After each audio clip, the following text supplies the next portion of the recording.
رب زدني علما.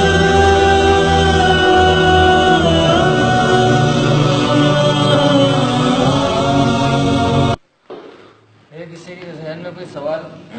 یہ اہل حدیث لوگ جو سینے پہ ہاتھ باندھتے ہیں اس کی کیا حقیقت ہے؟ دیکھیے میں آپ کو ایک طریقہ بتاتا ہوں. ہمارا اہل حدیث بھائی ہو یا اہل قرآن بھائی ہو یا شیعہ ہو جو بھی ہو، چونکہ ہر کوئی یہ بولتا ہے کہ میں قرآن اور حدیث کی روشنی میں چل رہا ہوں، ہر کوئی یہ بولتا ہے برابر نا، یہ بولتا ہے نا، آپ کے سماج میں بھی یہی بولتے ہوں گے.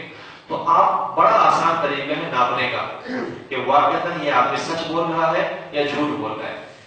آپ کیا کریں، وہ جو بول رہا ہے نا اپنے منہ سے اس کو بولیے یار میں موبائل نکالتا ہوں اور ویڈیو بنائیے اور بولیے بول، اور یہی ریکارڈ کر لوں گا نا جیسے جیسے الفاظ تو نے اپنی زبان سے نکالے ہیں مجھے یہی حدیث میں مانگتا ہے، حدیث میں یہی دکھانا. یا میں کاغذ قلم نکالتا ہوں تو بول کیا بولتا ہے، کیوں بولتا ہے میں لکھوں گا، بعد میں یہ نہیں کہنا مطلب یہ تھا. اگر مطلب نکالنا ہے نا میں اس کو کٹ کرتا ہوں، پھر بول کیا میری بات تھی. جو بات تجھے بولنا ہے مطلب کے ساتھ بولنا ہے سب ایک ساتھ بولتے میں لکھوں گا. جتنی بات تو بولے گا A to Z اتنی بات آپ کے حدیث میں چاہیے. کیوں؟ کیونکہ آپ نے یہ کہا ہے کہ حدیث میں چلتے ہیں. یہ طریقہ صحیح بھی غلط ہے، کوئی زیادتی تو نہیں ہے نا، کیونکہ آپ نے خود کہا ہے حدیث میں چلتے ہیں. انہوں نے پوچھا کہ حدیث پہ مان کے سینے پہ ہاتھ ماننا کیسا ہے. میں اس کے جواب میں ایک واقعہ ہی بتا دوں تاکہ جواب ہمیشہ کے لیے یاد ہو جائے، کیونکہ جب واقعہ کچھ بتایا جائے نا تو بات یاد ہو جاتی ہے. میں اپنے گھر میں مسجد میں نماز پڑھ رہا تھا تو میرے پتہ نہیں کون تھے ہمارے بھائی، مسلمان بھائی تھے، وہ یوں نماز پڑھ رہے تھے، سینے پہ ہاتھ باندھ کر کے نماز پڑھ رہے تھے. میں نے ان کو بولا یار یہ کیا، یہ میرے کو سمجھ نہیں آیا کیا ہوتا ہے. تو بولے یہ اللہ کے نبی کی سنت ہے، صحیح بخاری میں لکھا ہے. کیا لکھا ہے کہ سینے پہ ہاتھ باندھ کے نماز پڑھنا. تو میں نے لکھ لیا سینے پر ہاتھ باندھ کر نماز پڑھنا اللہ کے نبی کی سنت ہے، بخاری میں لکھا ہے. میں نے کہا برابر میں صحیح لکھا یا کچھ ہے تو بتا دو. تو بولا ہاں یہی ہے. میں نے کہا آپ مجھے حدیث دکھا دیجئے، آپ نے کہا ہے صحیح بخاری میں ہے، آپ دکھا دیجئے، آپ کو دکھانے کا ثواب ملے گا، مجھے دیکھنے کا ثواب ملے گا، دیکھ لوں گا، عمل کروں گا، مجھے بھی ثواب ملے گا، آپ کو بھی ملتا رہے گا. تو دکھا دوں گا. میں بولا جی دکھا دیجیے. تو وہ اپنی مسجد میں گیا. اپنی مسجد میں جانے کے بعد بہت لمبا واقعہ پیش آیا، لیکن اس کا جو نچوڑ نکلا وہ یہ نکلا کہ جب مسجد میں گیا اور اپنے شیخ کے پاس وہ مجھے لے کے گیا اور شیخ کے سامنے میں نے پرچی رکھی تو شیخ کیا بولتا ہے پسینہ پوچھتے ہوئے شیخ اس کو بولتا ہے تو نے کیوں بول دیا بخاری میں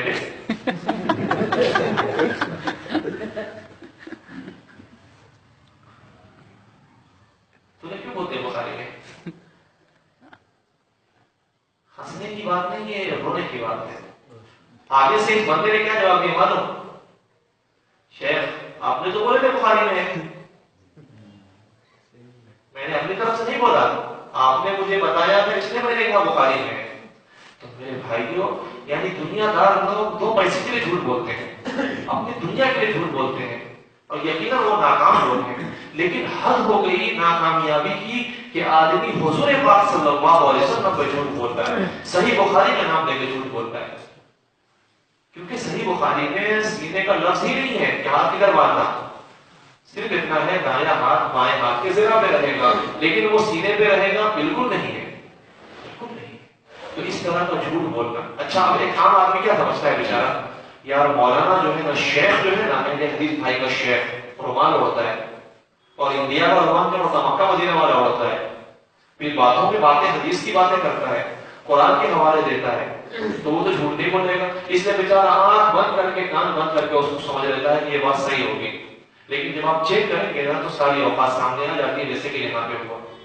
میں اسی شہر کا واقعہ آپ کو بتاؤں. اسی شہر میں ہمارے ایک اہل حدیث چچا، ان کا نام رئیس چچا، پاس میں ہی ہے گاندھی نگر پاس، اسی ایریا میں رہتے تھے. اب چلے گئے، ہمارا 1 سال پہلے یہاں آنا ہوا تھا تو ہم اہل حدیث چچا کے پاس گئے.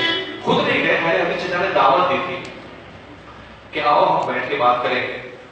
تو جب بیٹھ کے بات کرنے گئے نا تو ہمارے اہل حدیث رئیس چچا نے ہم سے یہ کہا کہ ناف کے نیچے ہاتھ جو تم لوگ باندھتے ہو نا، یہ باندھنے کی حدیث ضعیف ہے، خود تم لوگوں کی کتاب ہدایہ میں لکھا ہوا ہے۔ تو میں نے کہا کیا بولے، پھر سے بولیے۔ تو بولے ناف کے نیچے ہاتھ باندھنے کی حدیث ضعیف ہے، تمہاری کتاب جو ہدایہ ہے نا، حنفیوں کی کتاب ہدایہ، اس میں لکھا ہوا ہے۔ میں نے کہا چچا آج ہدایہ کھلے گی، آج آمنا اور صدقنا نہیں چلے گا کہ میں سن لوں اور ہاں کرتے رہوں، آج کتاب کھلے گی۔ جب کتاب کھلی نا تو یہی سیزن تھا، ہم اسی سیزن میں آئے تھے، ایسے ہی موٹے موٹے کپڑے پہنے ہوئے تھے، چادر اوڑھے ہوئے تھے۔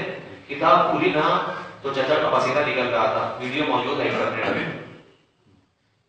تو آپ نہ دھوکہ دو، ایمان والے کی شان نہیں کو کسی کو دھوکہ دے، اور ایمان والے کی یہ بھی شان نہیں کہ دھوکہ کھاتا بھی ہے، سمجھے؟ مسلمان جو ہوتا ہے دھوکے باز بھی نہیں ہوتا اور دھوکہ کھانے والا بھی نہیں ہوتا۔ تو کسی کو دھوکہ مت دو اور دھوکہ کھاؤ بھی مت، بات ایک دم سچی کرو، نہ جھوٹ بولو نہ جھوٹ سنو۔